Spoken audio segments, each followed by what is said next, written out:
ये मैं आप लोगों के माध्यम से ये एक सूचना देना चाहता हूँ कि हमारी देहरा पुलिस का एक बहुत ही मेजर ब्रेक थ्रू एक अचीवमेंट हुआ है केस में। 8/9/2025 को हमारे संज्ञान में एक कंप्लेंट लॉन्च की गई पुलिस स्टेशन संसारपुर टेरेस में, जिसमें युद्धवीर सिंह फॉरेस्ट गार्ड हैं, जिन्होंने कंप्लेंट दिया कि वहाँ पे इल्लीगल तरीके से खैर के पेड़ों की कटिंग हुई है। इस कंप्लेंट का संज्ञान लेते हुए वहाँ पे थाने में एफआईआर नंबर 28/25 दर्ज किया गया अंडर सेक्शन 303 बीएनएस और section 41 and 42 of Indian forest act में। ये इस पूरे केस में जब ये केस हमारे संज्ञान में आया तो डीएसपी डाटा सिब्बा साहब जो हमारे राजकुमार साहब हैं, इन्होंने मुझे ब्रीफिंग करी कि सर ये बहुत ही एक मेजर सेंसिटिव केस है, जिसमें कि एक वन माफिया का भी इन्वॉल्वमेंट हो रहा है और इस पूरे केस में जो मेन किंगपिन है, उसका भी कहीं न कहीं से पूरे इन्वेस्टिगेशन में नाम आ रहा था और जो इस पूरे केस में मेन हैंडलर था, वो वन कटू था और ये हमारे लिए पूरा ब्लाइंड फॉरेस्ट केस था क्योंकि इस केस में जब ये कंप्लेंट दर्ज हुई और जब एफआईआर दर्ज हुआ, तो हमारे पास कोई भी लीड नहीं थी, ना ही कोई हमारे पास ऐसा कोई क्लू था कि इस केस को कैसे आगे बढ़ाया जाए। और इस केस में जो मैं अगर ये वर्ड यूज़ कर रहा हूँ कि he was the main kingpin और वो अगर मुख्य आरोपी है, मेन सरगना है इस पूरे केस का, तो उसका मोडस ऑपरेंडी अभी तक ऐसा होता था कि वो वन से लकड़ियों को काटना और उसके बाद उसको इंटर स्टेट हिमाचल से पंजाब के बॉर्डर पे उसकी स्मगलिंग करना, उसकी तस्करी करने का काम उसका होता था। और इसके ऊपर पिछले 32 से ऊपर मुकदमे दर्ज हो चुके हैं, जिसमें कि कांगड़ा पुलिस, फतेहपुर की पुलिस, नगरोटा पुलिस भी इनके पीछे पड़ी हुई थी और जो हमारे फॉरेस्ट डिपार्टमेंट है, वो भी पिछले 3 सालों से इसके पीछे पड़ी हुई थी इसको पकड़ने के लिए। पर इस केस में हमारी देहरा पुलिस को एक बड़ी सफलता हुई, जिसमें कि पूरी जो एक स्पेशल इन्वेस्टिगेशन टीम का गठन किया गया था, जिसमें कि डीएसपी डाटा सिब्बा जो राजकुमार साहब हैं, इनके नेतृत्व में टीम का गठन किया गया था। इन्होंने पूरे केस को सुपरवाइज़ किया, इन्होंने पूरे केस को डायरेक्शन दिया कि किस तरह से इन्वेस्टिगेशन होना चाहिए और ये हमारे पूरे ज़िले के लिए एक बड़ी सफलता है कि जो बंदा जिसके ऊपर 32 से ऊपर मुकदमे हैं, उसको पुलिस ने 20 तारीख को गिरफ्तार किया और इस पूरे केस की कैसी जाँच की गई है, उसमें क्या हमारी पुलिस टीम ने काम किया है, उसके लिए मैं डीएसपी राजकुमार साहब को बोलूँगा कि वो इस पूरे केस की तफ्तीश के बारे में विस्तृत जानकारी दें। Thank you sir. जैसा कि सर ने अभी ब्रीफ किया, जो ये केस रिपोर्ट हुआ था इसमें एफआईआर जो 8 तारीख को दी गई थी। तो इस केस में स्टार्टिंग में जो मौका पर जो संसारपुर थाना की जो पुलिस है, उन्होंने जो वो मौका का निरीक्षण किया था। मौका का जो डंप सेल आईडी जो उठाकर उसका डंप एनालाइज किया गया था, लेकिन उसमें हमें कोई ज़्यादा प्रोग्रेस नहीं मिल पाई थी। तो उसके बाद जो है इस मामले की सेंसिटिविटी को ध्यान में रखते हुए जो है वो इसमें जो सर के निर्देशानुसार जो है इसमें 3 टीमें जो गठित की गई थी, जिसमें जो मेजर काम जो दिया गया था, जो एसडीपी ऑफिस डाटा सेवा के जो 2 लोग थे, उनको ये काम दिया गया था कि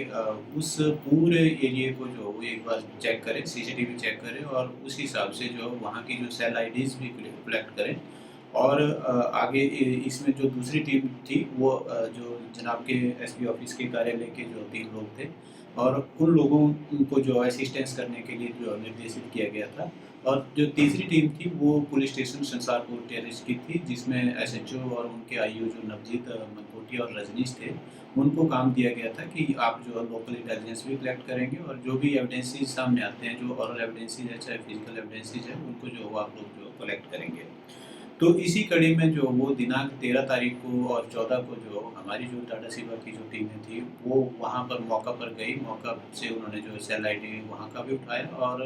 रूट मैपिंग जो उन्होंने की और रूट मैपिंग करते-करते जो वो लोग जो पंजाब तक जो पहुँच गए। तो इसमें जो हमें जो 2 गाड़ियाँ जो वो संदिग्ध संदिग्ध लग रही थी। तो इसमें जो जैसा कि मैंने पहले ही बताया कि इसमें जो रूट डंप है, वहाँ से हमें कोई फ़ायदा नहीं हुआ था। लेकिन जब एक पिन पॉइंट पे जो आके जो हमारी टीम पहुंची, तो उन्हें ये लगा कि एक जगह पर जो है ये 2 गाड़ियाँ जो संदिग्ध गाड़ियाँ वो एक जगह पर कुछ समय के लिए जो फ्रैक्शन ऑफ सेकंड के लिए रुकी थी। तो उसी पॉइंट का जो उन्होंने जो जब सेल आईडी उठाई थी, तो उस सेल आईडी के थ्रू जो हमारे पास जो 2 जो संदिग्ध नंबर वो जो वो उस इंटरवल में उस रात को जो वो जिस रात को ये घटना हुई थी, उस रात को वो संदिग्ध नंबर थे। तो उनकी जब सीडीआर ली गई, तो उसमें एक मोस्ट कॉमन नंबर जो बार-बार जो उनसे जो आधी रात को जो उसकी बातचीत हो रही थी, वो निकाला गया। उसकी सीडीआर जब निकाली गई, तो वो उसका जो एड्रेस पाया गया वो बलविंदर उर्फ बंटी, निवासी जो है वो फतेहपुर पाया गया था। तो उसको जब उसका लोकेशन और सीडीआर जब ली गई तो उसमें जो पूरी रात उसकी जो एक्टिविटी जो है उसी एरिया में पाई गई और उन 2 नंबरों की भी एक्टिविटी पाई गई। तो ये तीनों नंबर जो हमारे शक के घेरे में आए और उसके बाद जो हमने जो इसको ट्रैक करना शुरू किया। जब इसका जो स्थानीय पुलिस स्टेशन से ट्रैक रिकॉर्ड भी चेक किया गया तो इसके अगेंस्ट काफ़ी 32 के आसपास जो है वो फॉरेस्ट के और भिन्न-भिन्न धाराओं में जो है इसके जो मामले जो चोरी के पाए गए। जब इसको हमने चेक किया तो इसके बाद जो हमारी टीम ने इसके ऊपर जो फोकस किया और 20 तारीख की प्रातः जो है वो हमारे सर के सौजन्य से एक टीम जो देहरा से जो है ली गई और एक संसारपुर टेरिस से एक टीम ली गई और दोनों टीमों ने कंबाइंड तरीके से इसको जो मंड एरिया है रायतपुर जो वो पंजाब और हिमाचल का बॉर्डर है उस एरिया से जो है इसको जो नैब कर लिया और पूछताछ पर इस व्यक्ति ने जो अपनी जो जुर्म था वो कबूल किया और कबूल करने के बाद जो इसको जो अरेस्ट कर लिया और इस आदमी से ही हमने अभी तक जो दोनों गाड़ियाँ हैं ये ऑनरशिप इसी की है और इन दोनों गाड़ियों को जो वांटेड थी एक बोलेरो नियो है और एक जो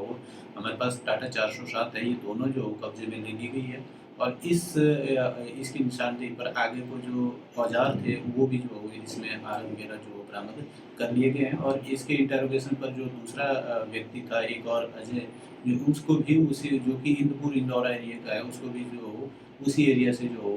बाद में गिरफ्तार किया गया था। तो कुल मिला के इस व्यक्ति के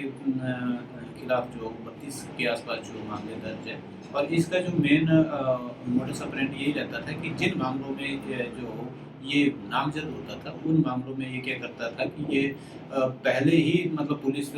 फॉरेस्ट को चकमा देकर जो पहले ही माननीय अदालत से जमानतें करवा लेता था। तो इस वजह से ये हमेशा ही पुलिस को जो और फॉरेस्ट को चकमा देता रहा। तो इस बार जो पुलिस को इसमें जो कामयाबी मिली है इसको जो है ये मौका देहरा पुलिस के द्वारा नहीं दिया गया जो कि देहरा पुलिस के लिए इस तरह का एक अच्छा जो एक सर के नेतृत्व में एक अच्छा केस जो वर्कआउट हुआ। और मैं इस पूरे केस में एक अपनी पूरी टीम को जो भी इस पूरे केस में इन्वॉल्व थे जिसमें कि हमारे एसएचओ संजय संसारपुर टेरिस के एसएचओ हैं, head constable Navjeet, head constable Rajneesh, constable Sanjeev और जो हमारे ऑफिस के स्टाफ थे उसमें constable Manoj, constable Ankit, head constable Sawan, HSC Rajesh, constable Avtar, head constable Sanjeev, constable Pushpendra, constable Rohit और कांस्टेबल राजेश। ये पूरी 13 लोगों की टीम ने दिन रात इसमें काम किया और हमारी यही कोशिश होगी कि हम अपने यहाँ पे हमारी पुलिस टीम के माध्यम से हम अपने देहरा की जो हमारी जनता है उनकी हम सुरक्षा और सेवा में तत्पर अपना कार्य करते रहें। हमसे जुड़े रहने के लिए हमारे YouTube चैनल को सब्सक्राइब करें और नई वीडियो की नोटिफिकेशन के लिए बेल आइकॉन को दबाएं। अगर आप ये वीडियो Facebook पर देख रहे हैं तो लाइक जरूर करें और ज्यादा से ज्यादा शेयर करें। इसी तरह के और भी अपडेट्स के लिए फॉलो करें हमारा Instagram पेज himachal.kesri।